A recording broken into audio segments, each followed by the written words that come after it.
afternoon. I welcome you to today's edition of Inter-University Debate, which is brought to you by Center for Constitutional Governance and Civic Space TV.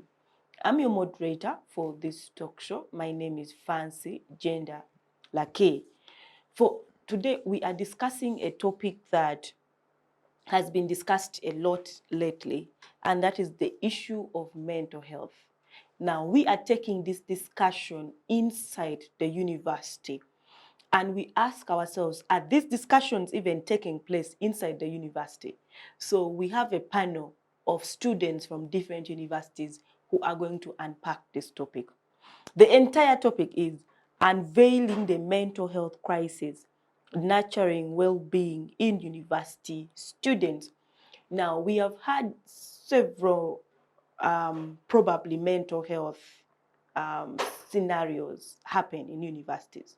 We have seen suicide, we have heard about depression at the university, and several other issues.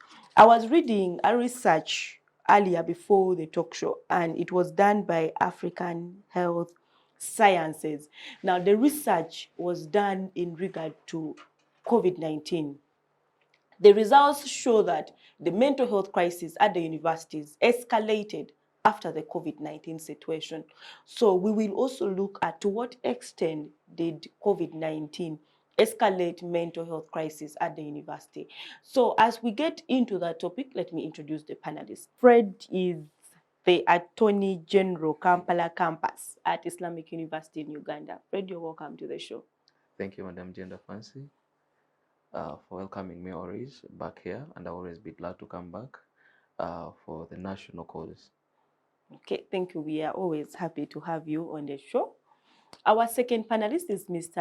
Ngabirano Titus. Titus is a student of polymer, textile, and industrial engineering at Busitema University. Titus, you're welcome to the show. Yes, thank you very much for hosting me, and I'm glad to be here once again.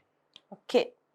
Our third panelist is Mr. Wangusa Hashim Abdumajid Otahunga. He is a student at Chambogo University, Bachelor of Education in Literature and English. Hashim, you're welcome to the show. The pleasure is mine.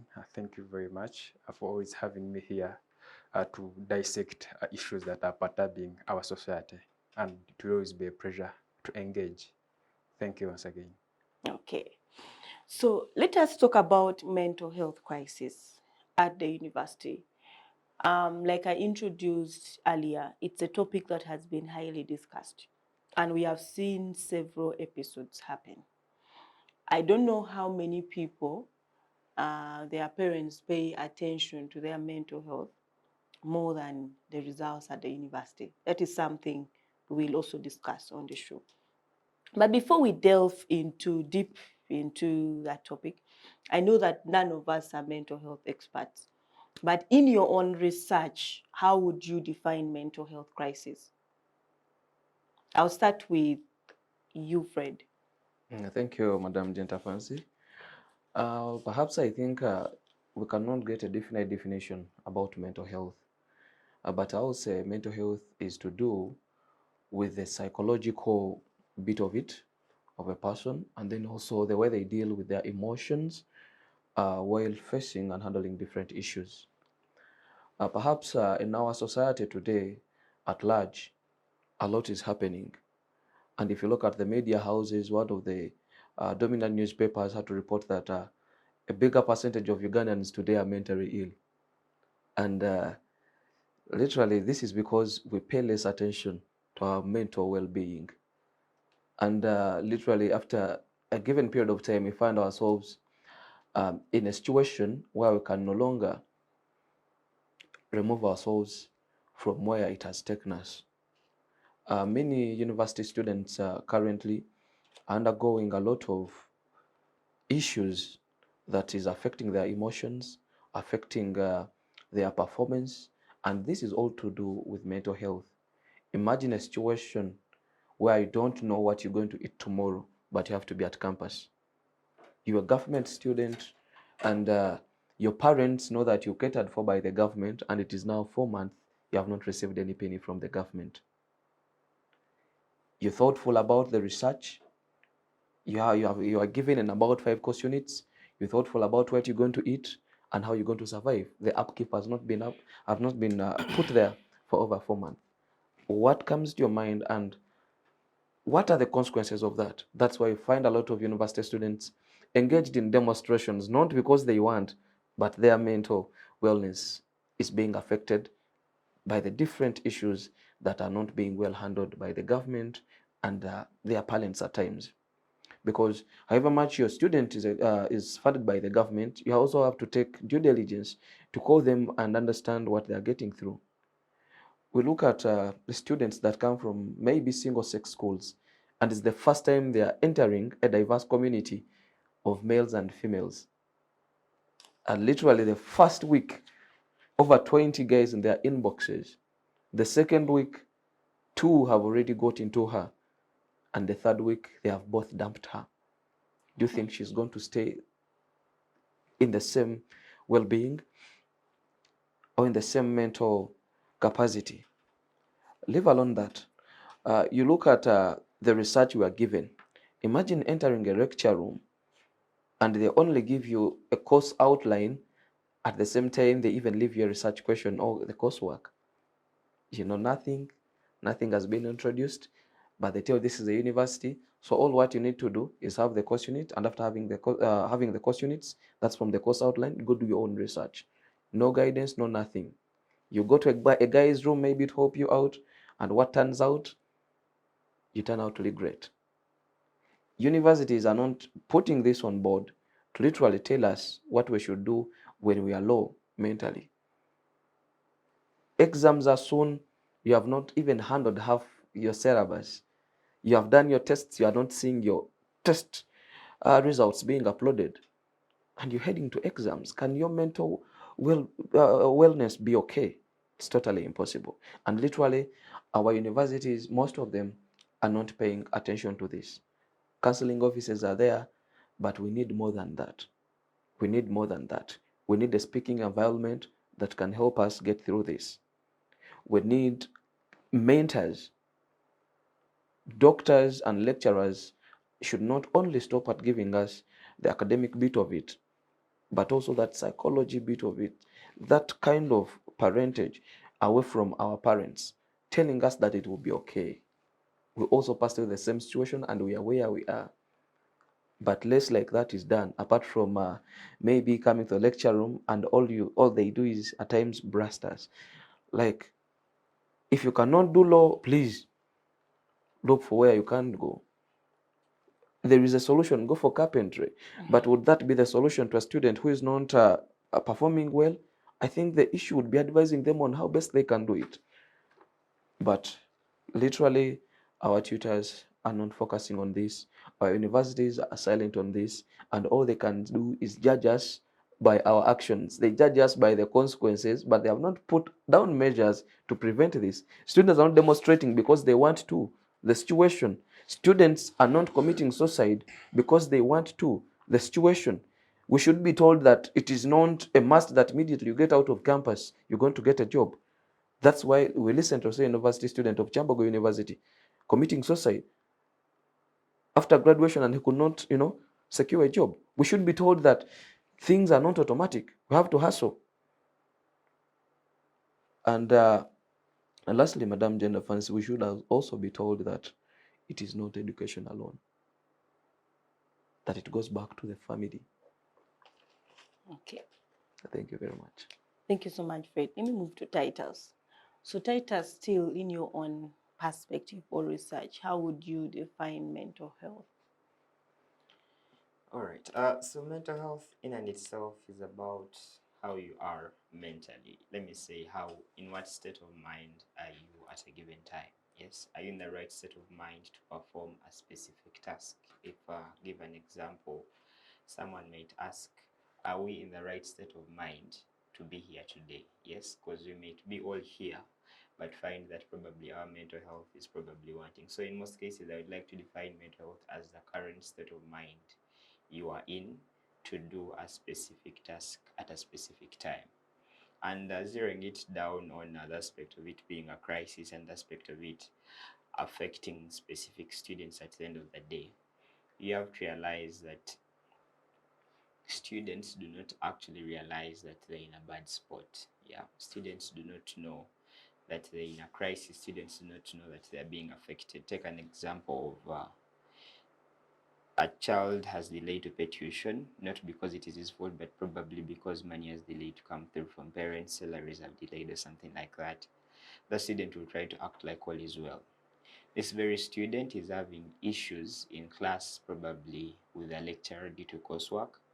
Then probably this very student is also having relationship issues. Yeah, this very student is not having some financial backing. So you get to realize that those small things keep on piling up.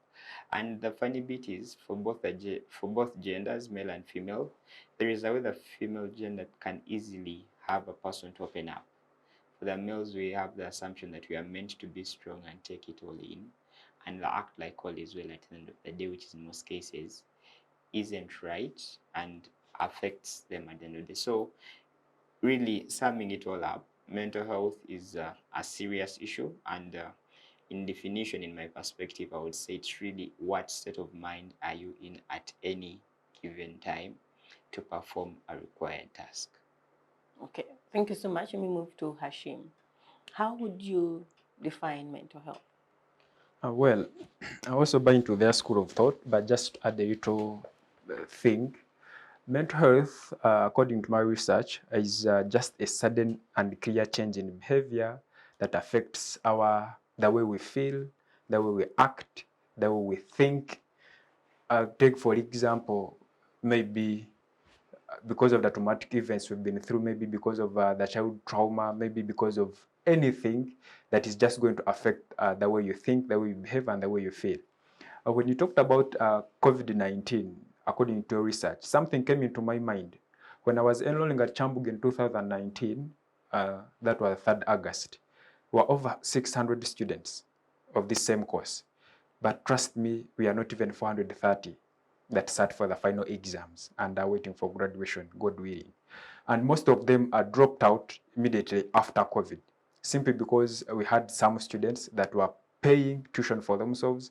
And what do you think they got during that COVID-19 pandemic? All they could receive was maybe you're no longer with us, or you've been dropped, simply because almost all workers were dropped from their workplaces. But then, even that notwithstanding, there are several issues that affect our well-being. You're going to realize that even when you cannot afford a tuition for yourself, but then there's some other thing that will affect your change in behavior. Like my fellow panelists have said, you're going to find that when you don't have, or when you're not assured of what meal you're going to have for supper and or maybe for lunch, that's when you're going to find very many university students, instead of being there in maybe in lectures or doing anything, they're just there on their memes. Lunch is a mindset, okay? And whereas maybe in Makere, they are in Sitat, in Chambogo, they are past Sitat. Sitat is, that is some period of fasting after Ramadan, okay? So it simply means when they're saying that Makere, they're in Sitat, simply means for them, they are past Ramadan, they have been fasting and fasting, but right now they don't even have something that they can put maybe in their abdomen. So you hear that at the end of that day, their performance is going to be affected. So what do they resort to at the end of the day? We are at the mercy of these semi-gods, call them demigods, the university lecturers. I might put a disclaimer simply because not all of them are that, but simply because most of them would want to take advantage of their weaknesses in the position that they hold. So before you know it, all they can offer is put something on table, and then that's when you get something on your examinations portal. So you know it, everything has affected them, not only psychologically, but also physically. Mental health can also affect us physically. It is not only the way we think or feel or act, but also goes ahead. If maybe you have lost a relative, and if you have lost a job that was trying to put something or to contribute something on your tuition, then are you going to remain the same? So that's why instances like the suicidal bit of it are going to come into place. You're going to even find people injuring themselves. So we might not call that a mental health emergency, but we might call it a mental health crisis. Okay. Thank you. Thank you so much, Hashim. And I'm glad that we are discussing this topic with students from different universities so that we are able to share what happens. Now, my next question is on causes. I know you guys have sort of touched on that. But before we even delve into that, I would like to share something that happened as we delve into the stories. When I was the vice guild president at Gulu University, that was 2016-17, we had an episode with a fifth year medical student. He had finished and he was already on the list for internship. He was supposed to now go for internship. Fifth year, he was done, and it was these students who were thorough. No, okay, most times medical students have been thorough. He was thorough, like thorough among the thorough people in like really, really good in class. I'm called one day. I had just talked to him on a Thursday. Then I get a phone call on Saturday morning to go to the university because he was found dead Thank God. behind a canteen that was close to the university with a bottle of Pepsi soda. So police came, rounded up the place. They took him for post-mortem. They revealed there was poison. And then there was investigation and students were asked, and everything led to him pointing to ending his life around that period. Then they went into what could have caused, and his girlfriend was arrested. They seem to have had issues around that period. I attended that burial in Maracha. You should have seen the pain during that burial, you know? A scenario where they pay this person at school hoping he will finish and pay the rest who have been waiting, So it made me think this discussion should one day take place. So I'm glad that we are able to have this discussion. It was a very painful burial. He was a student, but he was being consulted by an entire village on medical issues. You know, it was a very painful scenario. So I would like us to go into causes of mental health, and feel free to get as practical as possible Okay. about what happens at the university. And I'll start with you, Fred. What are some of the causes of mental health issues in the university? Thank you, Madam Gender Fancy.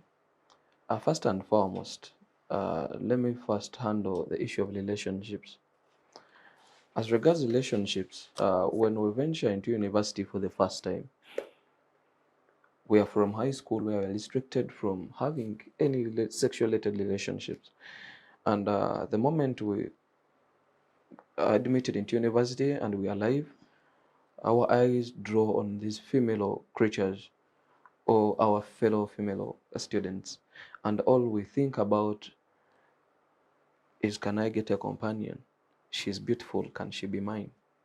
And at the end of the day, you find that you are settled into her that much, and all you can think about is how is she, every time. Why am I talking about this? Because even the little you get as a boy, you might end up spending it on a girl to make sure that she's okay. When she calls you and she tells you have not had supper and you have a 5,000 on you, you would definitely get her supper of about 4,000, and you get yourself 2 chapatis of 500 each to make sure your partner is okay. And where do issues escalate from? Issues escalate when you get maybe a certain small issue of maybe cheating, maybe you never picked up the call at some time, maybe she heard you are talking to another female and she cuts you off completely. And you're like, but this is something you could sit and talk about. But the female gender is not, bothered.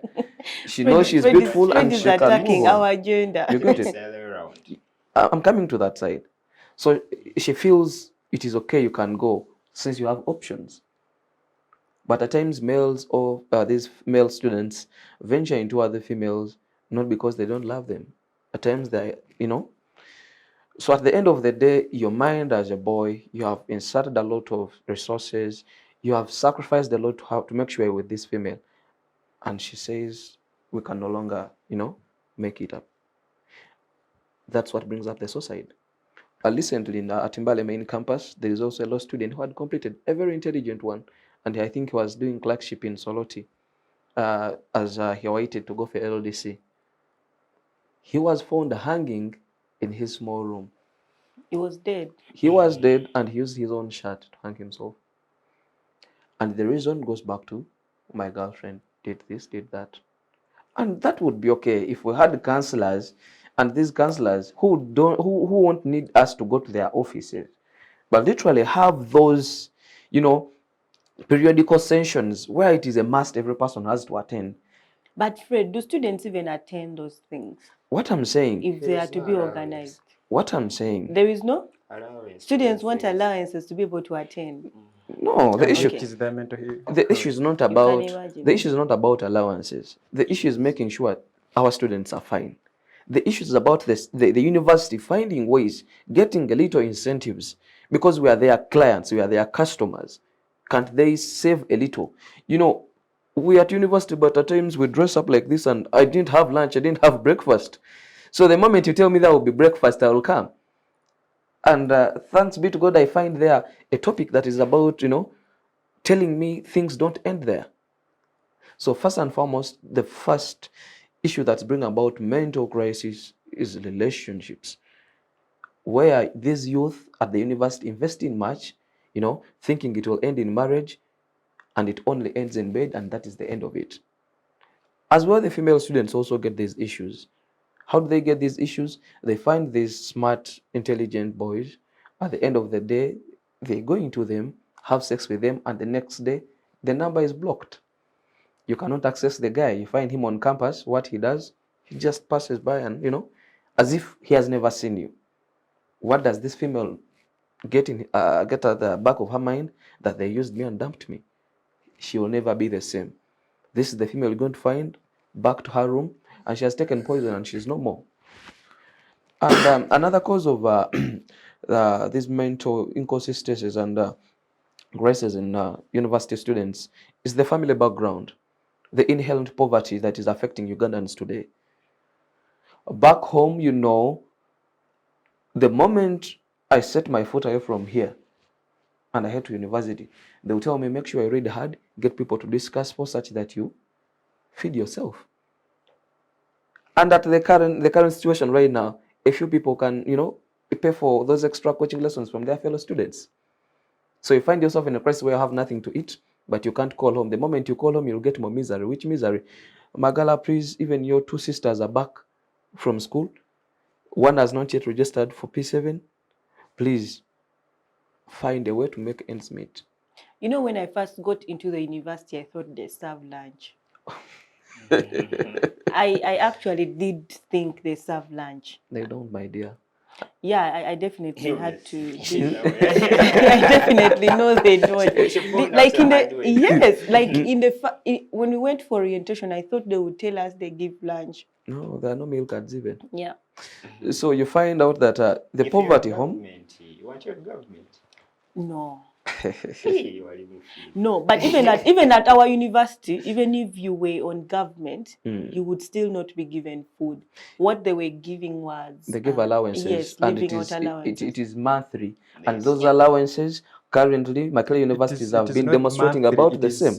Is per semester. Per semester, yes. And this Makerere University and Jambago students have always been writing about the same, demonstrating about the same. The allowances are not coming in.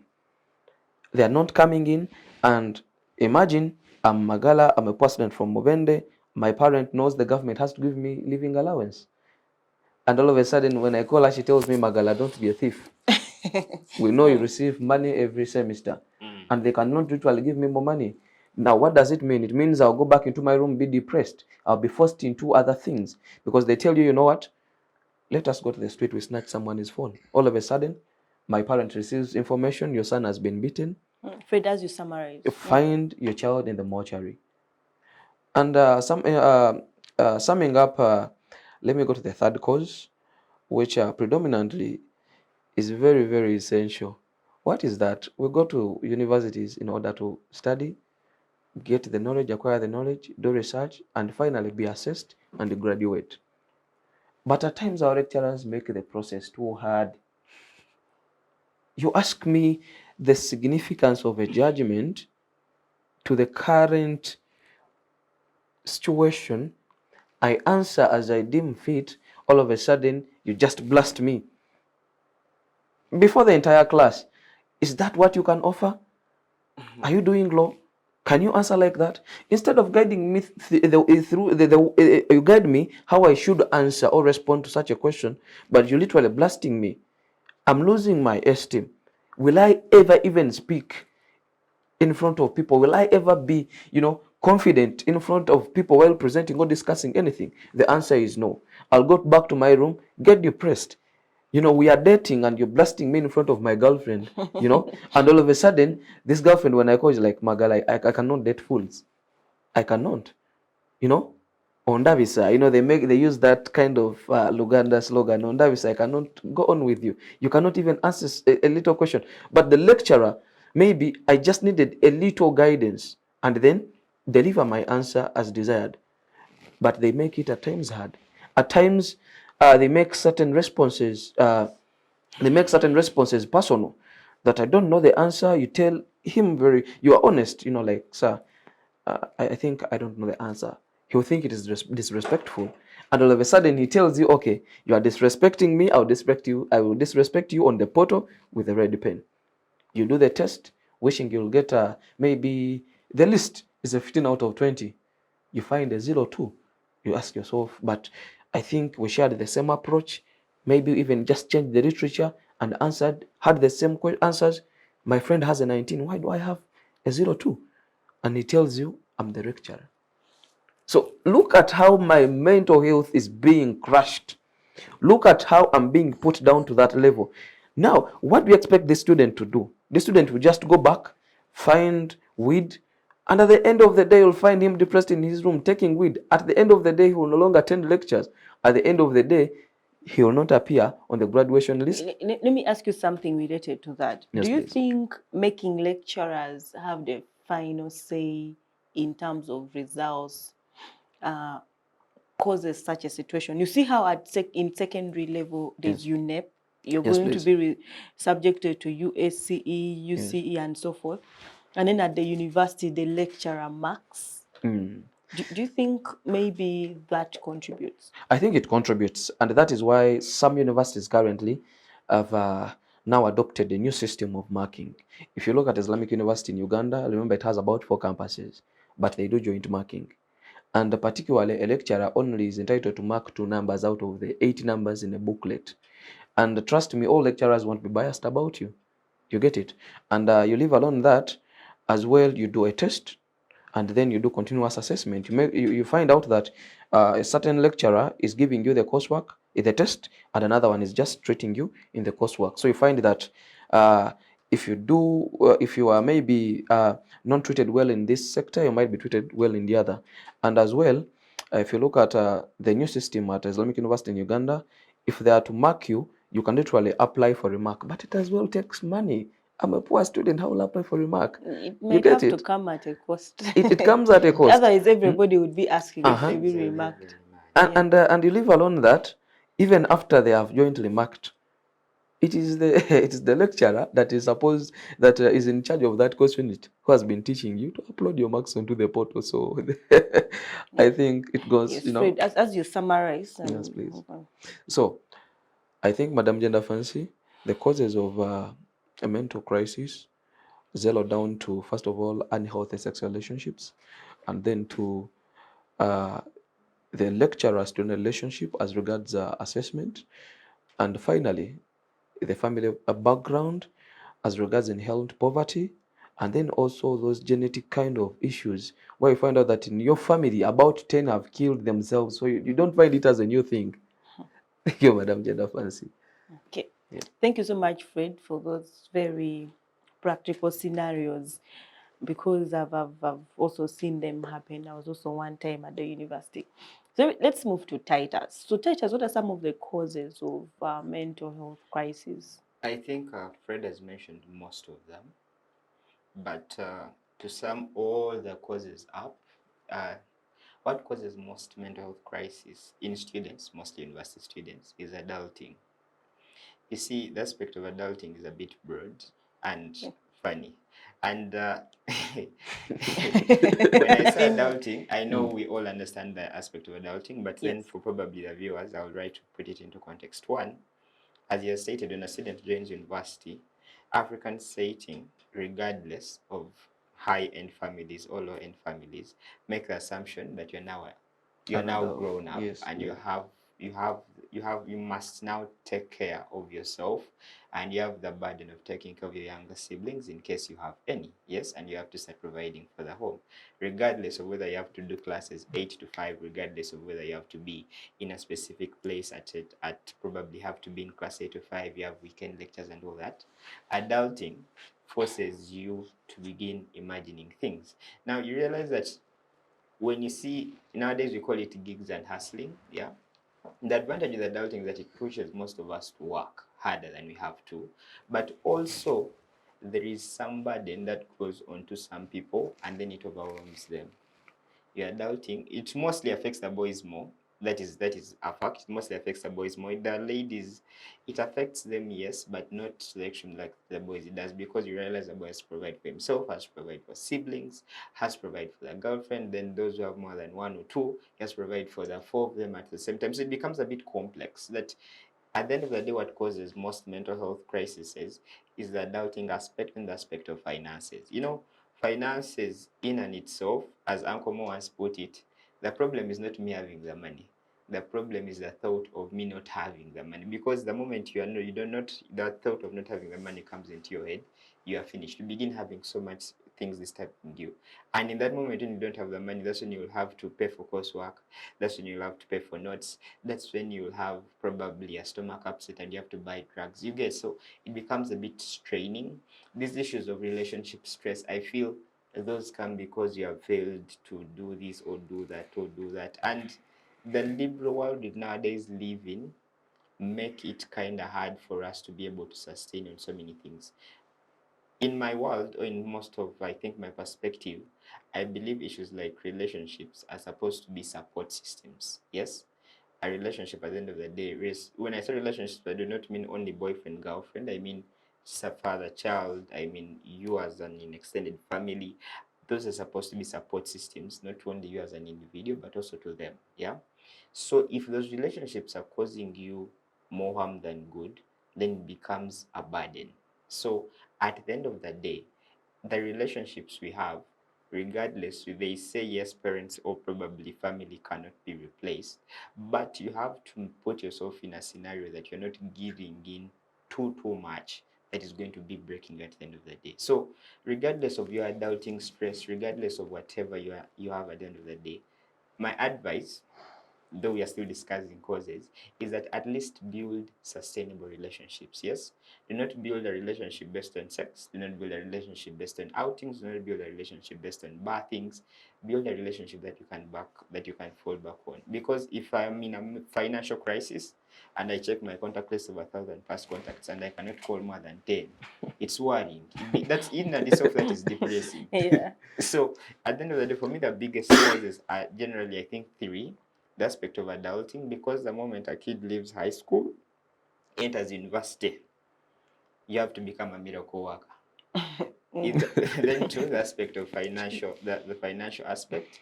The financial aspect is so broad that it doesn't zero down on the students' impact on them themselves. It zeroes down on who they provide for and who is providing for them. You realize in high school you are just a phone call away from an uncle and they give you 10K and you're excited. At campus, they give you 10K and you get annoyed. Like you feel that 10K cannot even buy you lunch or probably cannot accommodate your meals at the end of the day. So it becomes the your demands are higher, the supply of your demands is lower, and most and foremost, the biggest cause are relationships. And relationships, as I always say it, are not only boyfriend girlfriend, but also family relationships. The friends you relate with can break your neck, because with some of us you feel like you're always the supporting friend, but you do not receive support. Yeah. So in and itself, just the mere thought of that can cause so much unprecedented havoc. The academic stress, me, I feel, is the reason you go to campus. So in one or the other, the way you are able to deal with high school is the very way you deal with campus. So for me, they zero down to those three. Okay, before I move to Hashim, something else that you talked about, finances. Do you think the universities put a lot of financial burden on the students? I mean, the aspects of buy notes, buy lunch for yourself, you know, and at the end of it, transport yourself to the. Do you think there's just too much financial burden on the students? Two things. The financial burden is good. Why? It is good and it is bad, but then I want us to look at it in the good perspective. Why? There are universities, an example like for us at Busitema, I do engineering, I for myself. I feel we do not buy notes. You can read your soft copies and all is well. All I've got to learn from most law faculties is you have to print the notes. Print and buy acts. Oh, exactly. Now, one thing we tend to fail to realize that we look at it in the short term. I believe as a lawyer, even after you've left school, you still need the acts. You get my point, yeah? So for you to buy it at campus, even though it might be a bit financially But straining. after school, you can afford. So I'm coming to the part of affordability. So I believe you need those things, yes? But then why I think it is good is that it pushes you to go out of your comfort zone, yeah? I understand academics and school is so hectic. Like the mere thought of you having to go to law class from 8 to 5 in and itself is stressing. Yes? I'm not a lawyer, but I have lawyer friends and I really know what they True, go through. true, Yes? true. So for me, I think that it will push you to do something which is legal to get that extra money to be able to cater for those notes. Because as an adult, there is no you're going to call home and be like, hello, mom, dad, I need to get to print out a note. Titus, sorry to interject a bit, but I always use this statement. At times, there are statements that are far-reaching and they are far from reality. I'm looking at a law student who is attending from 2 to 5, and you're telling me to do part-time, and I have about five. I have 5 course units to 6, and I have about 3 courseworks and research papers in them. At the same time, I'm a government student. Which government student? I'm expecting money from the government, and as you said, the poverty curve right away. My parents expect me to be adulting and to be able to provide for myself. You get it? So you find yourself caught up in a corridor of misery and depression, anxiety, and of expectations. Also, and Titus, let's say you're not even a government student. Yes, Private. and growth. And let me tell you, growth is not about hardships. I think we are mistaking growth to suffering. I think that is that Like is if you're suffering, yeah, you're then growing. you're growing. That is too traditional. Titus, let me complete this. That is too traditional. I think currently growth is not about suffering. Growth is about mentorship and then providing a sustainable way of how a person can at least face their issues without undergoing depression and anxiety. That is why you can have about 200 entries in law and you only graduate 100. That is why you can have about 400 engineers and you only graduate about 200. Had Suvi not been able to be elevated to the status that came after his mockery, Subi would be depressed and wouldn't even have graduated and made it out of Makerere. Okay, let's have You Titus see, Madam respond. Moderator and Fred, yeah? We do not want to acknowledge the fact that hardship is a reality. Yes? Yeah, sure. Hardship is a serious reality. And 2, we also have to be realistic. Even though you are 10 students in a class, yeah, as a scientist, the probability of all of you finishing that class is 0. It's not 0, it is like 0.5, yeah? It is not 100% certain that all of you have to finish school. The reason I state it, and I'll state it again, that I think it is very crucial for students to look outside their comfort zone. Why? There are so many conferences, events that happen that provide funding, build them, and still provide that kind of The intellectual muscle. You get it builds intellectually. It provides you some bit of financial backing to build you as a person. Take an example. I'm going to give myself as an example. Yeah, I was in Busitema. Not that I could not really sustain myself at campus. I could, yeah, but I would still get out of my comfort zone, travel from Busitema to Kampala, for an event where I'm being paid less than the transport I'm going to spend. Why? I'm just giving you an example because I want to build one, your social capital, but then two, to build you one intellectually in a way that is going to make you better when you leave campus. Yeah. The reason why I think the people, and it is really annoying when I hear students around Kampala being reluctant. I understand Bambi people, your schedules are hard for lawyers, just for example, but all university students go through a lot. I understand your schedules are hard. My biggest concern is you staying in the comfort zone and waiting for you to call home all the time. There are so many things you can do with that katenika you have. Start selling mandazi at campus. You'll be better. It is just utilize that hardship as a way of building yourself. Okay, I understand it will affect you mentally, but we should not do those things of it because it's going to affect me mentally, I'll do nothing. But dear, hardship is a reality. Titus, you fit to be my mother. Okay. Let's Titus, are you done so that we bring Ashim into the discussion?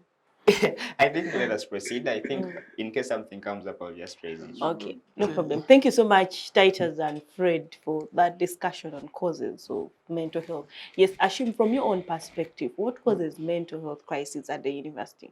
Okay, thank you. But before I get to them, before we came in here, I was with Fred outside there, and this one just came in.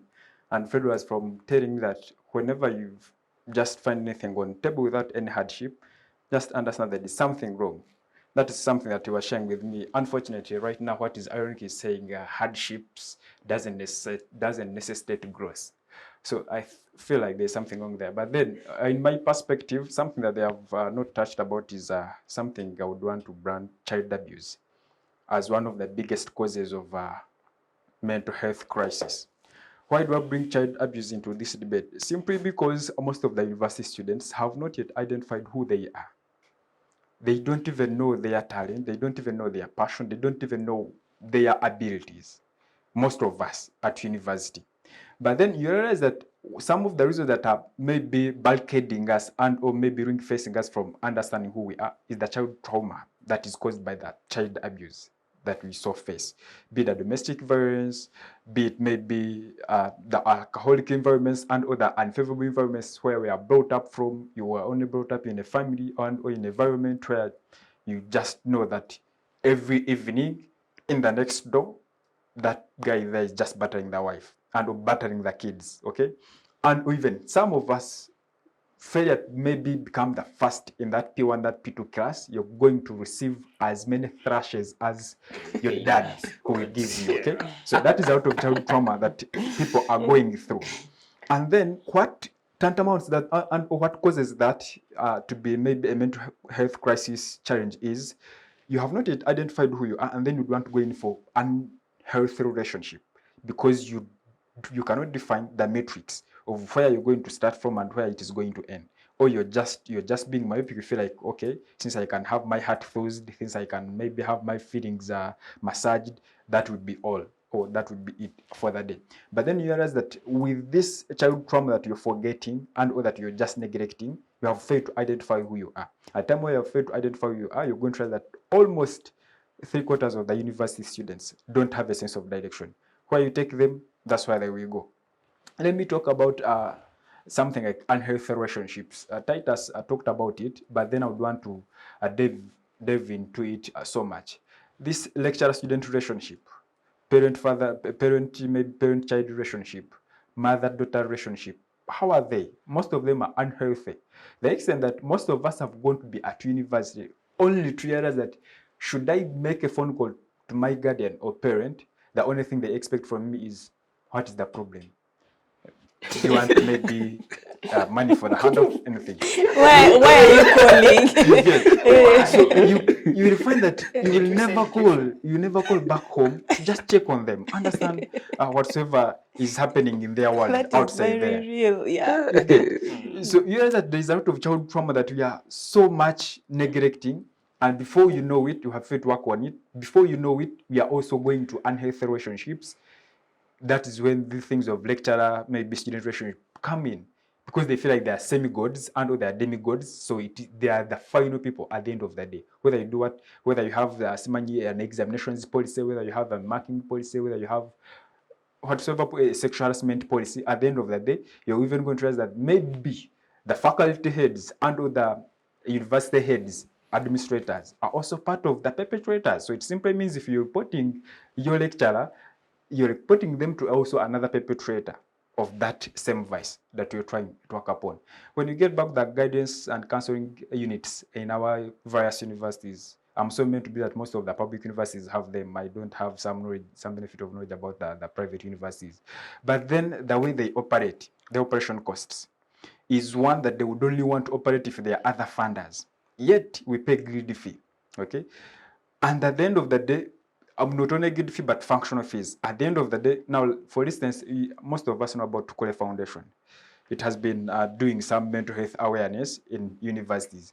That's the only time you're going to see these guiding and counseling units in these universities come on board, that they have just partnered with this, and so you're just going to have maybe a guidance and counseling session to tell you maybe about relationships and or any other stress and or maybe anything.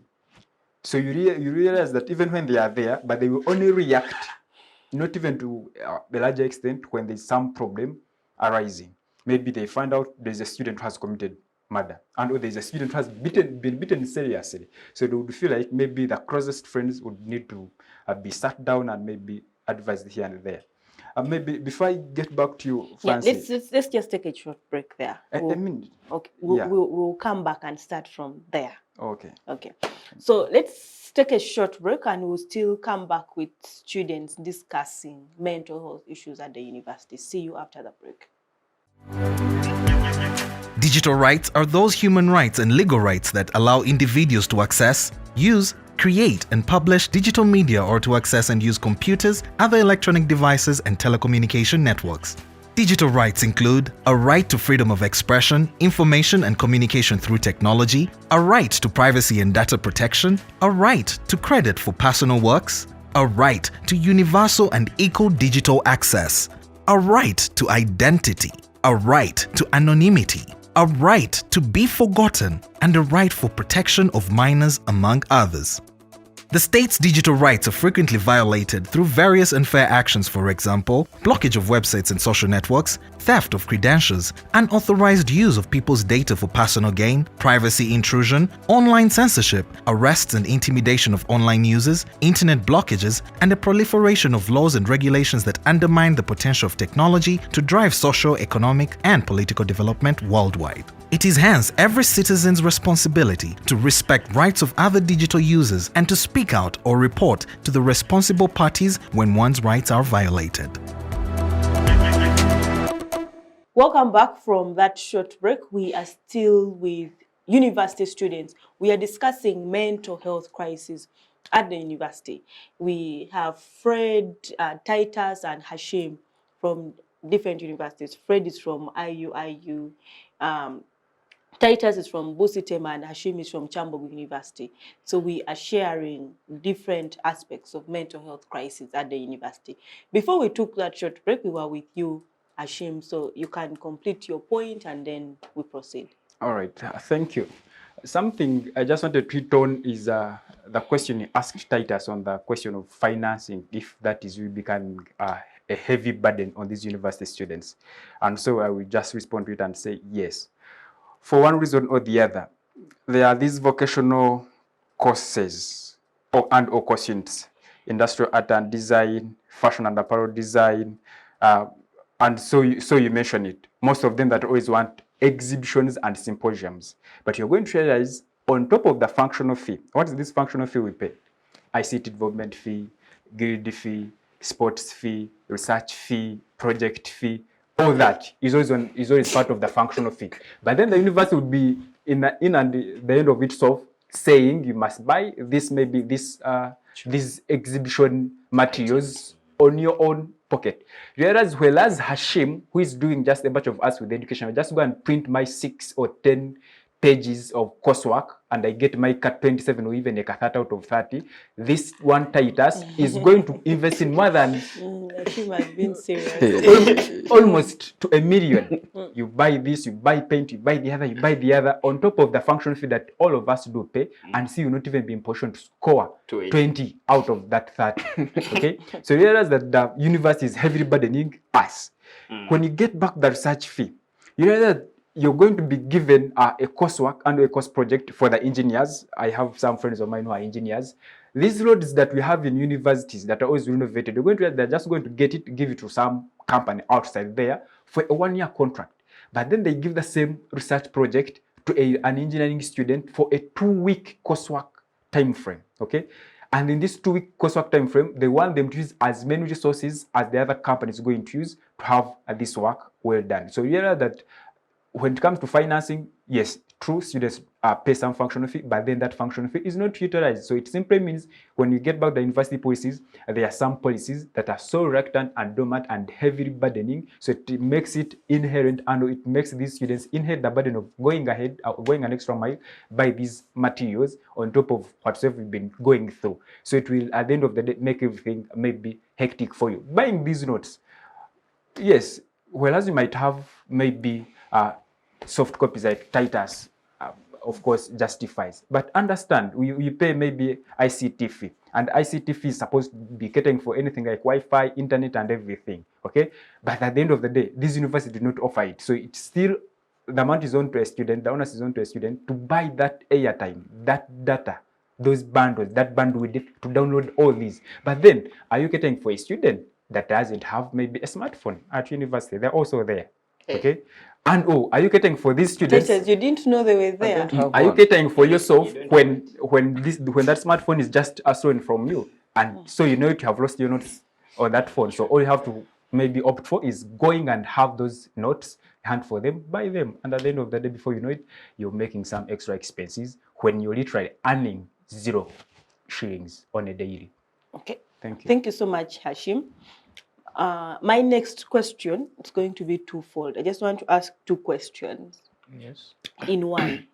Now, the first one is, do the universities take mental health issues seriously? By universities, I mean the administration, not the students. Administration, including lecturers and so forth. Do they take mental health issues seriously? The second question is, what are some of the mechanisms that the universities have put in place in order to handle mental health crisis? And this time, let me not start with Fred. Let me go the other way around. Let me go back to Hashim. Okay. Yeah. Well, with the benefit of the university I'm coming from, to a small extent, the universities take mental health crisis or mental health issues serious. Simply because you're going to find that you have gender mainstreaming directorate looking at those gender-related issues, sexual harassment issues, some of the things we just talked about that are the causes of mental health. You have the guidance and counseling unit that are in position maybe to address anything unhealthy and or maybe that is psychologically perturbing that student. But then, why I'm just branding it to a smaller extent, even when students would be maybe at their way to access these services, you're going to realize that the university has not streamlined them and or leverage their access to each and every student. What do I mean here? You're going to realize that these are the offices you're going to find maybe closing full time. And even if they are open, they are going to be opened at 9. And from 9, nobody's supposed to access them. They're still maybe cleaning them. At 10, they're going for breakfast. So in the morning hour, they only operate from 11 up to maybe half past midday. Then they go in for lunch, okay? But then this is a university that has more than 30,000 students. And we are prompted to believe that most of these students are maybe undergoing mental health issues. So you know it, all the causes that we are talking about are almost in that age bracket of 19 to 25 years, most of them. And most of those students are just university customers or university clients. But then you also realize that even when they are open, these are counselors that are also in position to blast people, simply because I'm going to come here with my change that now, you know, so-and-so was asking for sex and they were asking for money for marks. And then this person you're telling is a close associate of that particular lecturer, of that particular administrator. So you know they will just blast you. Look at the way you're dressing, and or maybe look at the way you conduct yourself, or where do you come from, who tells you. The problem is with you. So you realize that even when we have these directorates or these units to address mental health issues, but then they're not leveraged because of the stakeholders they are in, of the relationships, of the operational costs they are in, and you realize that it is to a smaller extent that some students even shy away from maybe accessing and or seeking for these mental health crisis units to address them. So in my view, they just address them to a smaller extent, even when we see that some students will neglect them or shy away from them for one reason or the other, but then still would be important to at least have these guidance and counseling unit sessions, maybe gender-rated counseling sessions, or maybe gender-rated sessions, simply because the Africanist in us is we are always meant to be pushed, like it or not. You want your kid to maybe be better than you have to push that kid. You want your university students to perform better than they are performing, you do whatsoever it takes, even if it requires maybe leaving some extra cost, you have to have it there. You want the healthy issues to be okay, maybe the relationships in your university, all you have to ensure is that that sexual harassment policy is enacted and well implemented. So you must go radical. You're not just going to be soft spoken and then you expect that on that duality, everything's going to work out. Okay, thank you so much, Hashim. Let me get to Titus. So Titus, the two questions that I asked. Do universities take mental health issues seriously, and what mechanisms have been put in place? So for starters, mental health is a concept in African setting that we are just getting to accept that it's a reality. Yes, we're just getting to accept that it is actually existent in our world. We have had counselors over time, but as he has talked about it, we can say most of them are office holders. Yeah, and as Fred stated earlier, the issue most of his counselors are facing, be it public or private universities, is that one, it is a side hustle. Like coming to be a counselor in a university is more of like a side hustle, a gig for more clarity. Like you have come to be there just for a few hours and disappear, not for every day in the week. But then also two, even when you have the counseling office in place, you have to allocate sufficient funding for that office to operate. Yeah. We realize that even from the start of our national budget, the amount of money you allocate for mental health related medication and the rest is so minimal that they tend to underlook it. Yeah, it zeroes down to the university itself. As you have stated, we have gender mainstreaming offices. We have not even an office, but an entire directorate. That is so big for university setting, because you are now competing with almost a faculty when it comes to magnitude and the value of which you hold in a certain university. Actually, you are higher than a faculty when it comes to directorates in universities. So if you have an entire directorate, which is a beautiful thing that has been taken up, because I think it is now in its third year in some universities, it's just something that is being picked up in most public universities, which is a good thing. And those are one of the mechanisms they're putting in place. But can we stop on having them in place and having those offices operate when there is a conference or probably a meeting? Because you realize that most of these offices come seriously into force when they say we are going to have a gender mainstreaming event this week, and it's going to be for one day, and we want only 10 students to probably attend the meeting with the lecturers and also those things. Yeah. An example is we have so many issues of sex for marks, and the most stunning part is instead of these issues lowering, they are increasing.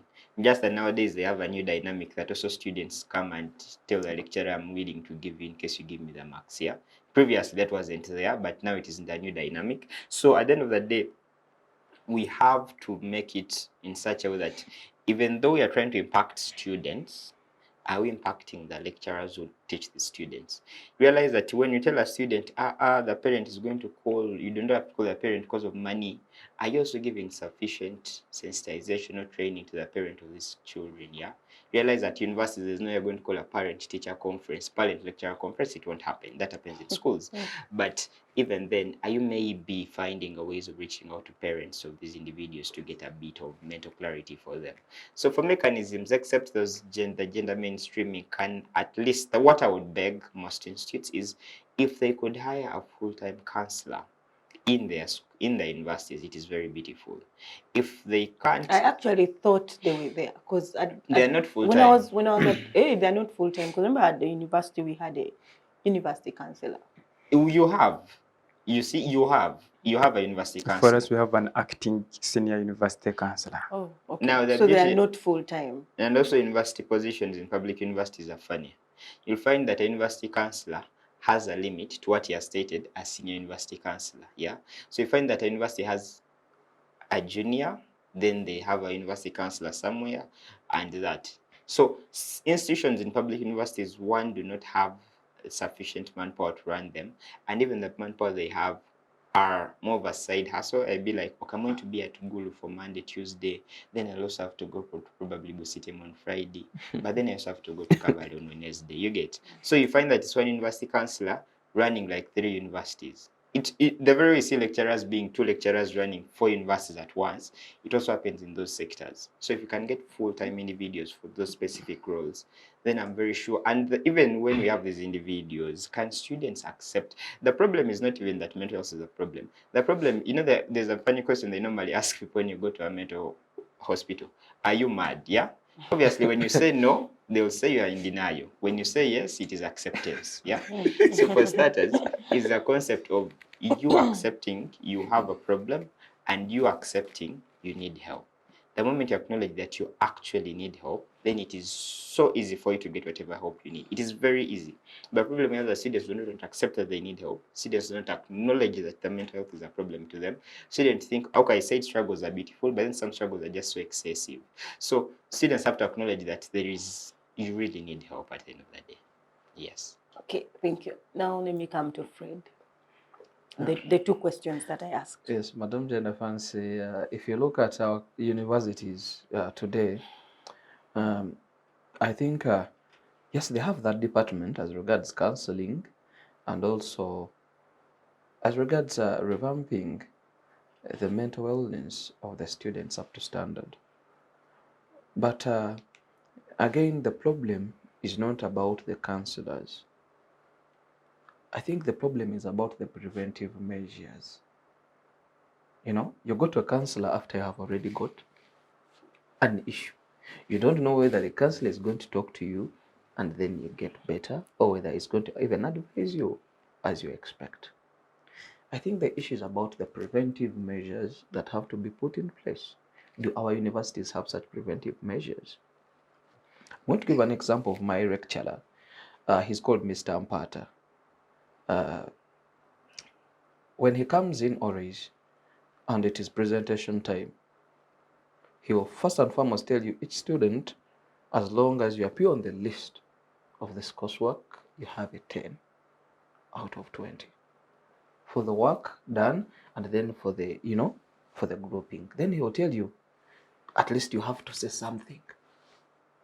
And as you even saying out something, he tells, and you're kind of shaking, he'll tell you, no, it's okay, please don't laugh at your friend, please proceed.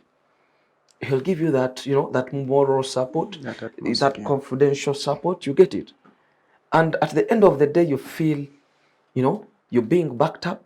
Even if you are shying away, then you start, you start, your confidence gets back. Because sometimes students stammer during presentations because they have that kind of fear in them. They are shy. But when the lecturer shows them that they're on the same page and they can literally proceed and they can do it, they can present better and they can become better students. That is a preventive measure. Why? Because if this student is literally laughed at in class, he will not attend any other presentation. He will shy and he will miss those marks. True. And what will it accumulate? The moment you miss coursework and presentation marks at our university, you are not entitled to even the examination marks. Because presentation is part of the assessment. You get a retake. When you get a retake, you have to pay for it. The payment, you have to get it from what? A parent. Imagine Magada explaining to Madam Namagada Rehema that I have a retake. And please, it is 150,000. The question will be, don't you have the books? What failed you? And then you start explaining about people laughing at you.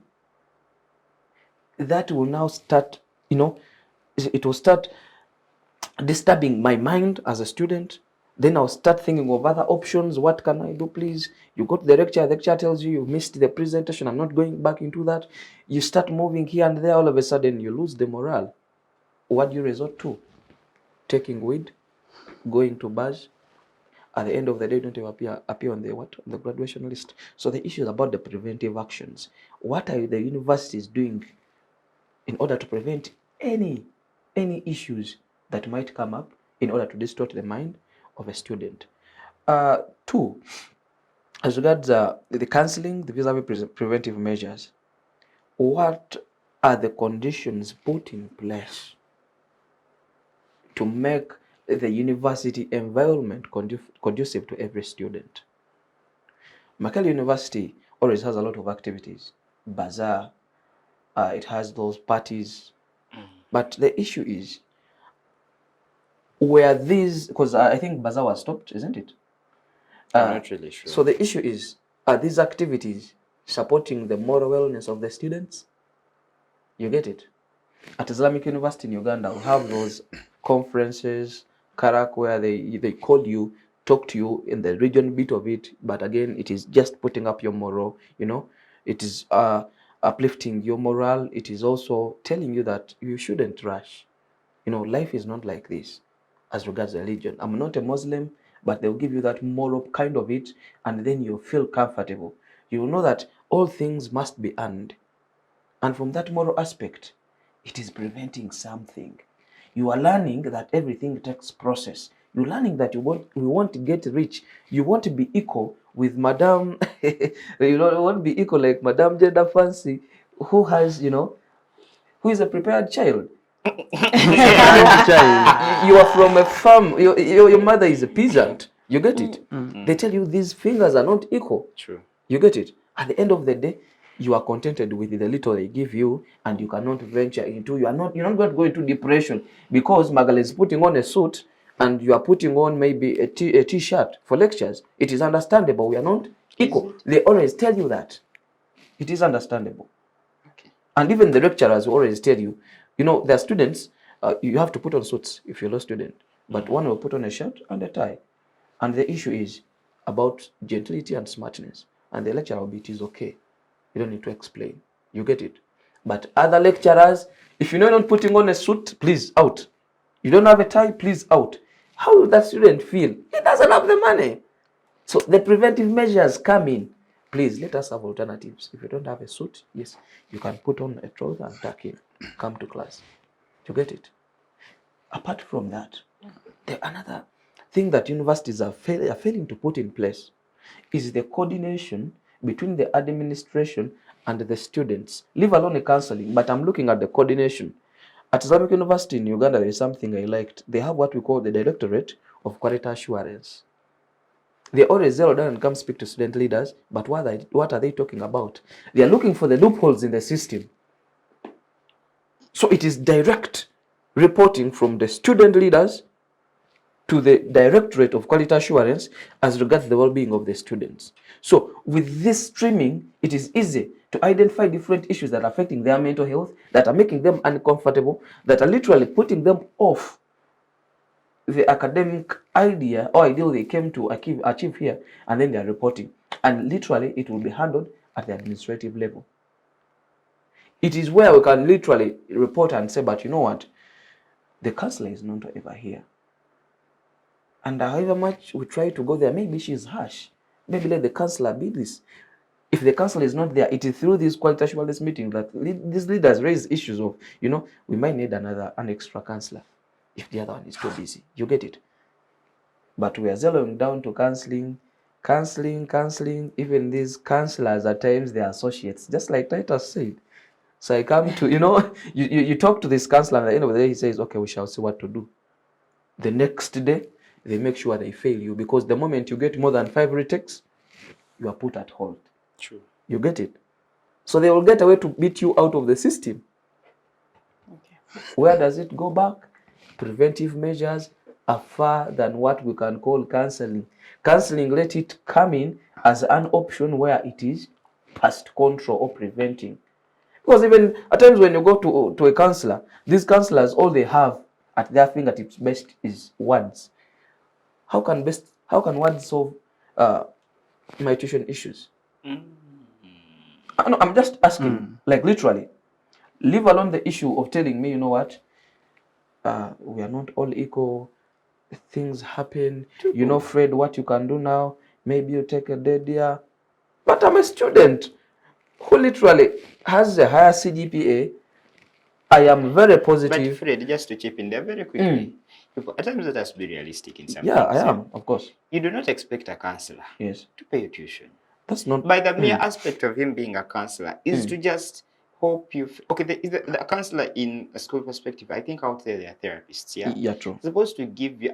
therapists are very expensive. They're supposed to give you hope. Yes. Supposed to give you scenarios that make you understand that what you're going through is very okay and you can pull through it. Mr. Titus, you do not have to make demands that, oh, because I have 4.9, I should get a bursary. No. No, Mr. Titus, hope is different from false hope.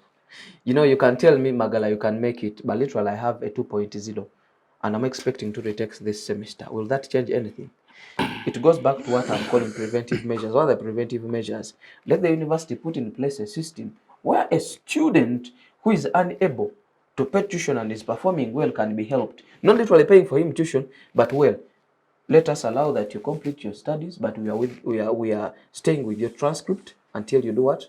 Those students who can as well get done with the university and they're good students, we can retain them. You get it? They teach in order to pay for their what? Tuition. You know, having apply for own scheme. Apply for own scheme. The national loan scheme is also political. As loan scheme being extended to arts, it was for sciences. It is there. It is there. But the issue is at times it also becomes political. So for me, I'm looking at preventive measures where the university has internal controls that in case the students are stranded with tuition, yes, you can proceed. But what we do, we don't give you your transcript, and it's basically maybe a final student, you get it, that at the end of the day, we withhold your transcript and maybe we employ you immediately, then you work for that period as the issue of transcript. How many people do you know in the workforce have never gotten their transcript from universities? These are options. They have moved on. And they are very... Makere recently did an exhibition for the transcripts. And people do not use I understand that. My issue is not about the transcript, but I'm just giving it an example about preventive. Yes. And again, as a preventive control, that people are not stranded because stress is one of the examples of the mental health issues, stress and anxiety. You get it? You're stressed about tuition, you are performing well, you don't know what you're going to do. I'm saying, what are the preventive measures? That we are coming towards the end of the show. So, in summary, I'll mostly depend on the preventive issues.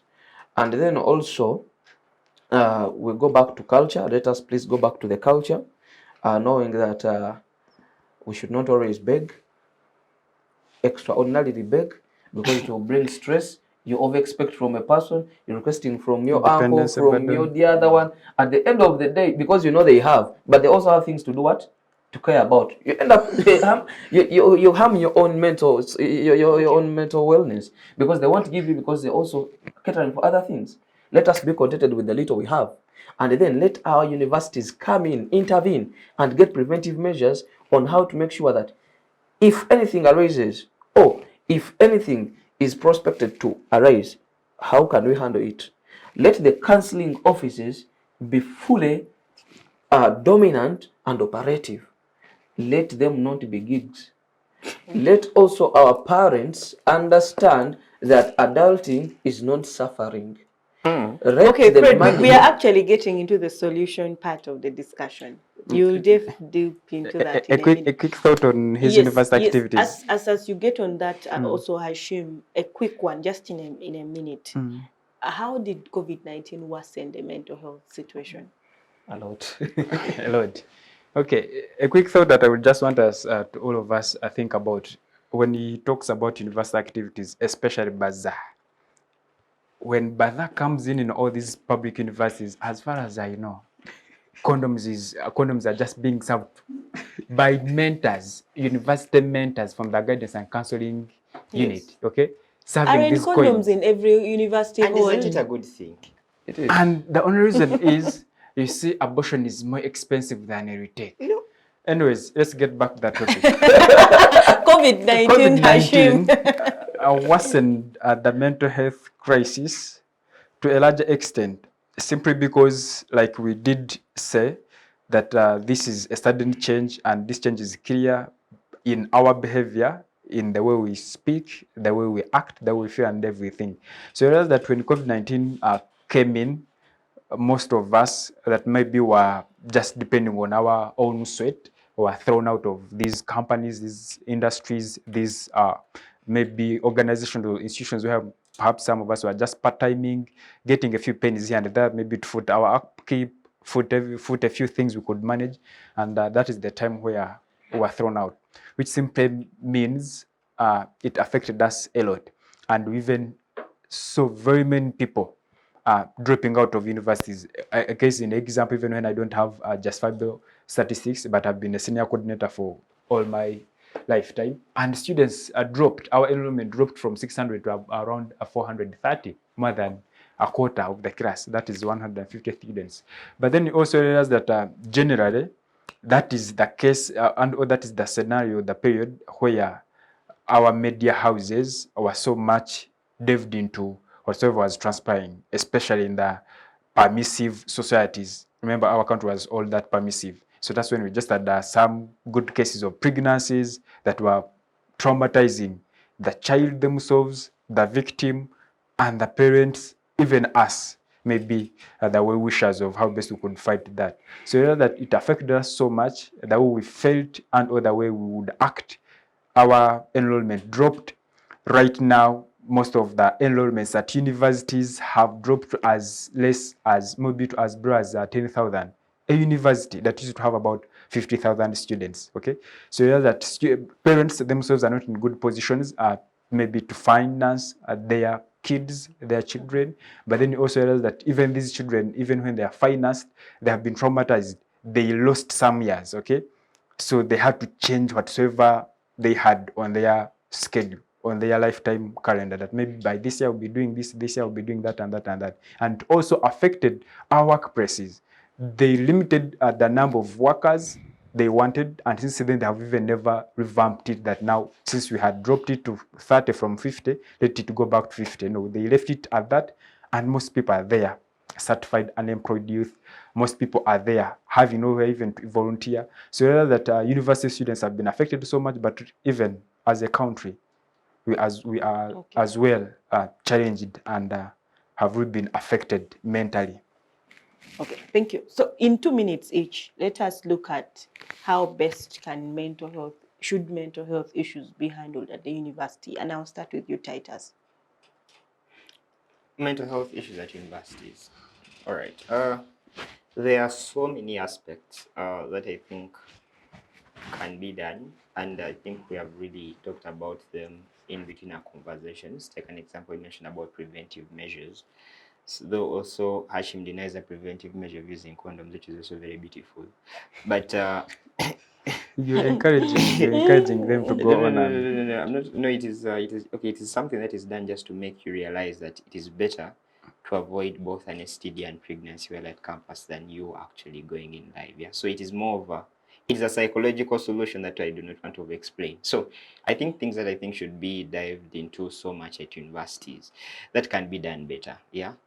Can the counselor be known? Yeah. Can the counselor be known? It is okay for us to think that we have a university counselor, but can the counselor be known? Yeah. Two, can the students also do self-reflection?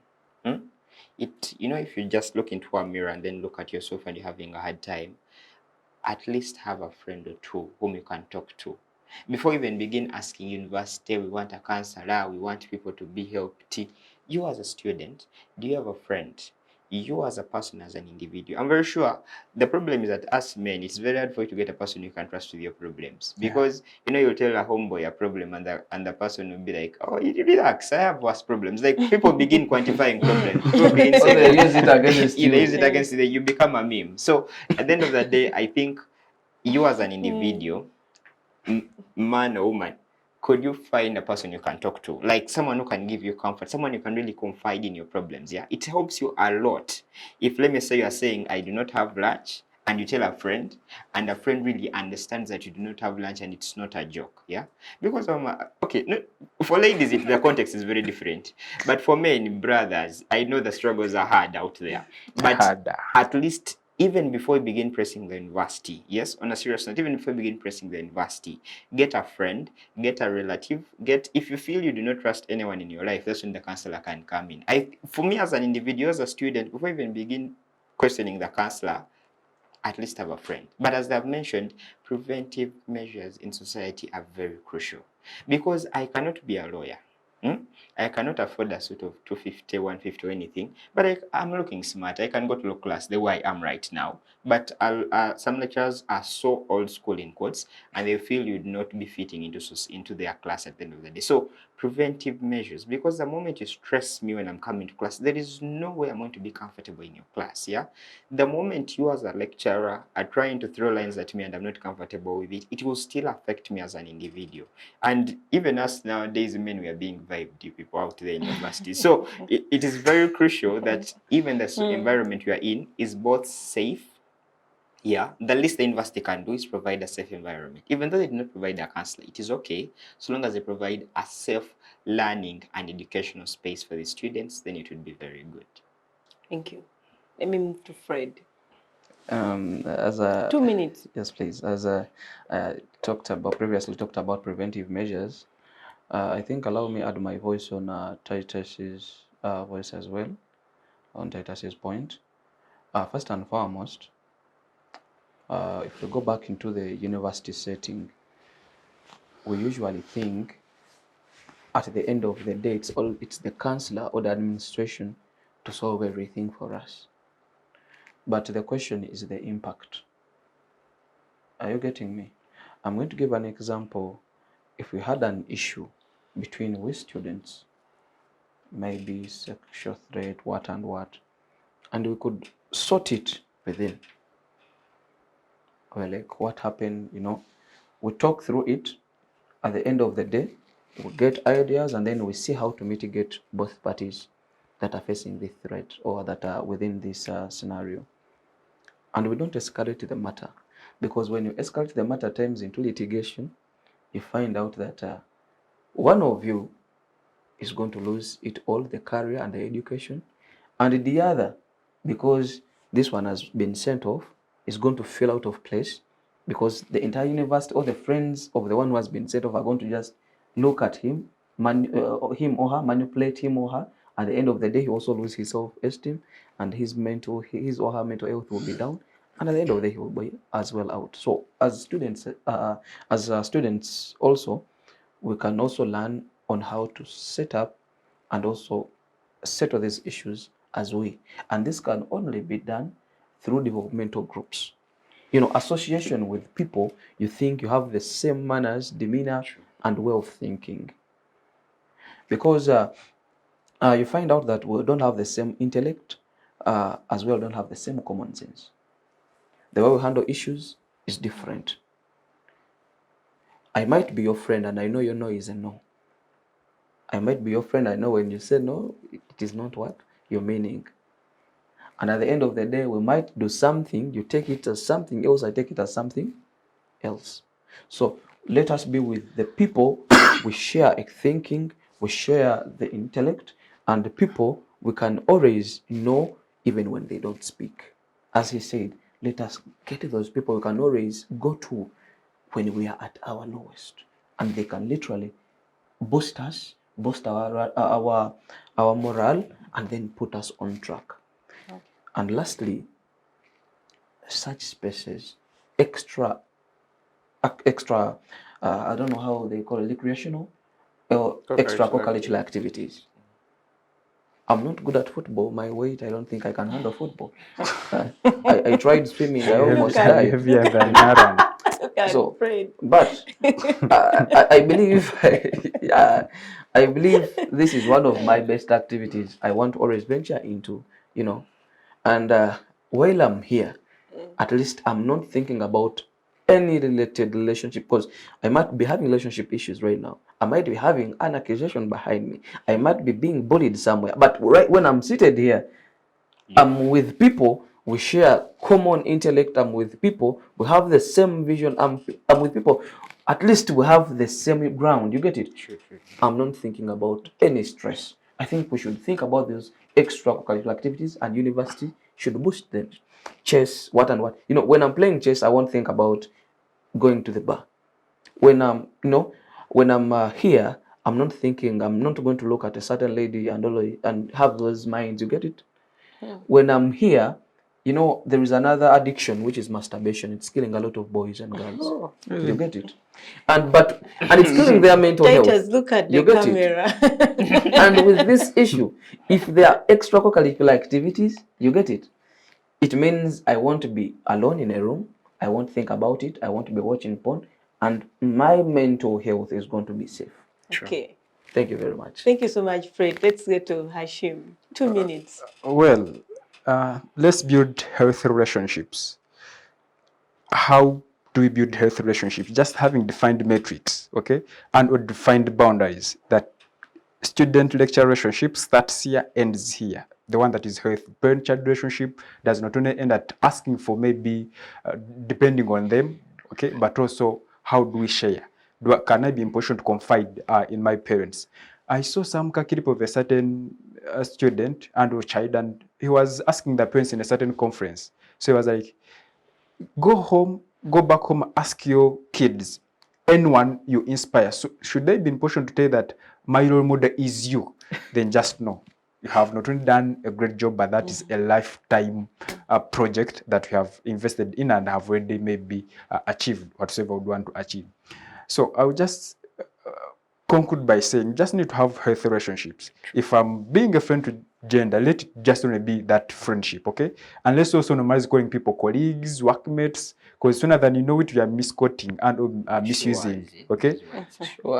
Understand, we are meant to even build that in this generation, a friendship and just calling you a friend is synonymic to sex. You have had very many people have that just because they are friends, so it is synonymic to sex. You have had people at universities where you just do for them a coursework, before you know it, it has not only ended in just coursework, but then in some other thing. And sooner than you know it, they have been used and dumped. What will it result into? It will connect back to maybe mental health. So those of us that have understood that mental health crisis is a big challenge to us, let each one of us reach one and teach one.